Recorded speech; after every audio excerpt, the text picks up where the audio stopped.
Hey guys, it's Kyra, and today we'll be discussing A Court of Thorns and Roses by Sarah J Maas. I absolutely love this book. I love Sarah J Maas's writing in general, like Throne of Glass series, one of my favourite series of all time. And this book didn't disappoint. I was expecting a lot of romance elements because, you know, it's a retelling of Beauty and the Beast, and there were a lot of romance in it, so in the book. So what can I say without spoiling this book? This is a Beauty and the Beast retelling, and our main character, Feyre, accidentally kills a Fae, but there's this treaty saying that she isn't allowed to kill Fae because she's a human being. And so she has to go and live with a Fae for the rest of her life, and things just kind of go along, and there's this problem in the Fae world, and I'm not going to mention what it is because it was going to spoil the book. If you like romance, if you like Sarah J Maas's writing, then I would definitely recommend this, and go check this book out. It's amazing. So that's all I can say without spoiling it, I think. So if you haven't read it, go read it and then come back and talk with us. Bye for now if you haven't read it. Bye. I don't want to spoil you, so okay. So at the beginning, the first 3 chapters, I thought they were just not going to finish. I was just so frustrated with Feyre's sisters, even though I didn't know a lot about them, because Feyre is the youngest sister out of the 3, Elaine, Nesta and Feyre, and she is the sole provider for the family, including her father. Like, her father does nothing, and her sisters just sit around all day moping and wanting new coats and shoes. And I was just so mad at them because even though they were older than Feyre, they weren't in any way trying to help her out, or Nesta wouldn't even go ahead and chop some wood for her without her actually having to say it over and over. And it kind of, I didn't like the bond between our sisters at the beginning. I was kind of hoping for, you know, some sister power. You know, that all the sisters are so, you know, thick as thieves and they're fantastic together. I was kind of hoping for that, but no. Elaine was kind of talking to her father and was kind of sweet, but Nesta was just very cold and didn't like Feyre whatsoever.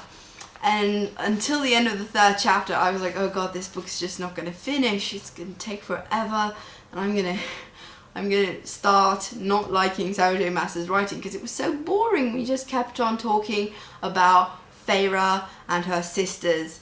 And then at the end of chapter 3, we had Tamlin. He came, and after that, things started to get interesting. So about the romance in this book, I thought the romance was, in terms of romance, this book was exactly like the Shatter Me trilogy. Just in terms of romance, like the plot has nothing to do with Shatter Me, but in terms of romance, I felt like this was, you know, the same, exact same as Shatter Me. And I love the Shatter Me trilogy, so obviously I love this book. And what I mean by that is that Tamlin was a lot like Adam. He was just so sweet and so caring, and, you know, Feyre loved him without much, she didn't need all that much. She just started to, you know, develop feelings for him after like the first 150 pages or so. And it wasn't insta-love because, you know, this book took place over months and months, but it, you know, they did kind of have that Juliet and Adam feeling. And then Feyre was just so similar to Juliet. I was just like, wow, you're so much like Juliet, because even at the beginning, she wouldn't even touch her food. I mean, we even had that part, you know, Juliet in Shatter Me is like, I'm not going to eat food because you're a murderer and blah, blah, blah, and I don't trust you. And Feyre did the exact same thing. She was like, I'm not going to eat the food because these are Fae, and I don't know if I can trust them. And then we had Rhysand. Apparently his name is Rhysand. I don't know how you pronounce his name, but it's R-H-Y Sand. So it got stuck in my brain as Rhysand, so I'm going to call him Rhysand. Rhysand had such a Warner feel to him, you know, who was so mean and looked so bad and terrible at the beginning, but then we start seeing that he cares for Feyre, and you know, I kind of feel like Rysand and Feyre are going to be endgame, that they will be together by the end of this trilogy, because they just had such a Warner and Juliet kind of feel to them, and I'm okay with that right now. I know that some people like we support Tamlin forever, and some people like we support Rysand forever, but I don't know who I support right now. I like both men. I think I like Tamlin a bit more at this moment, and I hope that he won't end up like Adam, because, you know, at the end of the trilogy, I just wanted to, I didn't want to be friends with Adam. I didn't want Juliet to be friends with Adam either. Adam had a bad turn, and I hope Tamlin doesn't go through that, and at the end, Feyre and he are still friends, but I do think that Feyre is going to end up with Rysand. I don't know why, I just feel like they are going to be endgame. And I'm okay with both guys being endgame so far. None of them have done anything that was so appalling to me.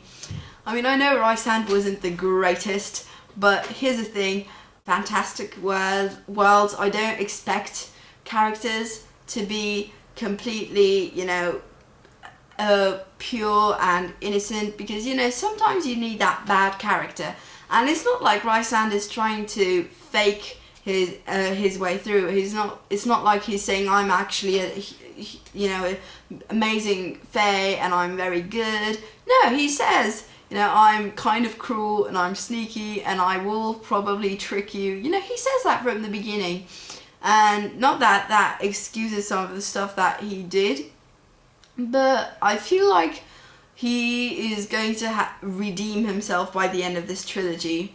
And, you know, there were some people who hated Rysand because, you know, he drugged Feyre every night.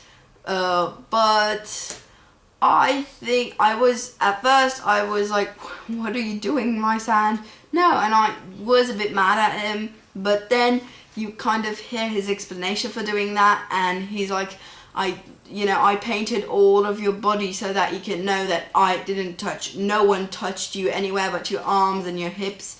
I think your waist or something like that, and that was to like escort her back to her rooms, and, you know, so that you can know that I didn't in any way try to, you know, abuse you or anything like that. And it kind of makes sense because Feyre was just so miserable, and Rysand kind of wanted her to forget that.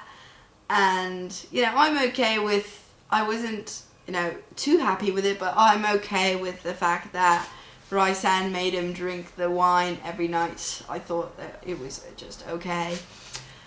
And then we have Lucien. I love Lucien. Lucien. I want to be best friends with Lucien. He would be an amazing best friend. He's just so snarky and witty and just fantastic. You know, he did remind me of Kenji from Shatter Me. I know that I'm like keep on saying that this book's like Shatter Me. In terms of plot, maybe it wasn't, but in terms of characters, it just kind of felt like Shatter Me. And, you know, Kenji was so snarky and witty, and Lucien is so snarky and witty, and I think they have so much in similar, the two characters. I would love a Lucien and Kenji friendship fanfiction. That would be fantastic to read. And I loved Lucien, and I think that it made sense that he was so snarky at times, because we got to know his past. Tamlin told us what happened to him, and how his mate was killed in front of him because his brothers and father made him watch, which I thought was sick. I thought it was just as sick as, you know, Tyrion's wife with Tywin in Game of Thrones. You know, I just kind of felt like that, and, you know, I was just appalled. I never get that. You know, she's not good enough for you. Well, too bad he fell in love with her, so just let them be, in my opinion, of course. And, you know, I don't really like it when characters do that, but I guess this is a different world with different characters, with different set of morals, so I can't really judge. Maybe, I'm not sure. I still don't under any situation, I don't think I would have ever done something like that to my son. You know, it's, I know. And then we had the end, like the last 20% of the book was where the actual action started happening, and it was, you know, very interesting, and I like those scenes the best. I think they were really fun, and also because we had Rysand, I enjoy them more. You know, I loved it at the beginning with the first task when Lucian helps Feyre out. That was kind of fun, you know, Lucian helping her out, and that was because, you know, she gave up her name instead of letting them kill Lucian, which I was so relieved. I was like, oh no, he's gonna die. He can't die. He's Lucian. He needs to be in the rest of the series. And he didn't, thank God. And the lady of the Autumn Court was like, you saved my son's life, so I will, you know, I will give you clean water. And we had Rysand and Feyre's deal. At first, I wasn't sure if I was going to like that, but apparently the second book in the trilogy is going to be a Hades and Persephone retelling, and that just, you know, Feyre is definitely going to be Persephone and Rysand is going to be the Hades, and I don't know if you know that story, but Hades and Persephone end up together. So I just feel like they're going to be together by the end of this series. And I'm wondering how the Night Court is like, you know, like in the Spring Court, the Maas is just like white and beautiful with like rose gardens. I wonder how the Night Court is going to be like, if it's underground and dark. But no, I think it's going to be very modern, but it's not going to have maybe as much gardens and stuff like that. I'm not sure exactly. But, you know, I'm really wondering what the Night Court looks like and how Rysand is going to be able to summon Feyre. Is it going to be like that? Like, he's like, I want you to come this week, this month. Or I'm not sure how that's going to happen, but I can't wait for it. And then, and then we had the most interesting part, I think, was with Amarantha. I hated Amarantha, and I was so glad that she died right from the beginning. I was, you know, I wouldn't have wanted to read about defeating Amarantha for 3 books. I was glad that she was dead and it was done with Amarantha. I thought it was very sick to, you know, make her sister's lover, Jorian or something like that, I'm not sure, I can't remember, make him, you know, her ring with the eye in it. That was his eye. I mean, maybe, perhaps he deserved it for what he did, but is that going a bit too far? Like, it's just, I don't know. And I loved it at the end where Tamlin II, he got his powers back, was just like ripping her throat out. Amarantha's. I truly think that she deserved it. I never get it when people torture or make someone's life a living hell just because they don't like them. Like, it's not like after you did all those terrible things to him, he's gonna be like, oh, I love you now that you have, you know, tried to torture him with the love of my life. No, that's not gonna happen. So just leave it. Be like, okay, I tried. He said no. I'm done. And, you know, I thought it was really mean of her to just, you know, try, like, torture.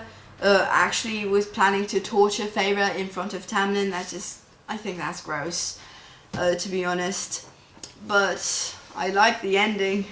And Feyre is now Fae, a high Fae, and I'm glad that happened from the beginning. I was scared that it was kind of going to be like the last book, she's finally Fae, and, you know, kind of like Twilight, where Bella was at the final book, she was like, finally a vampire. And I was glad that it just happened from the beginning, and now that she's Fae, she's okay. Like, it's okay for her to be with both of the love interests that are currently in the books.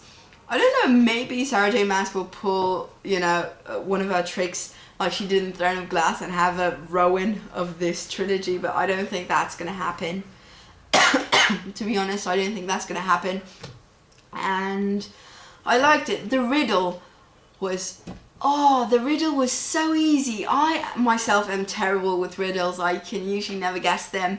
I mean, I know some of the most basic ones that, you know, they ask you since like 3rd grade, like everyone knows those riddles. I know those ones, but in generally speaking, I don't know riddles, and I usually have trouble solving them.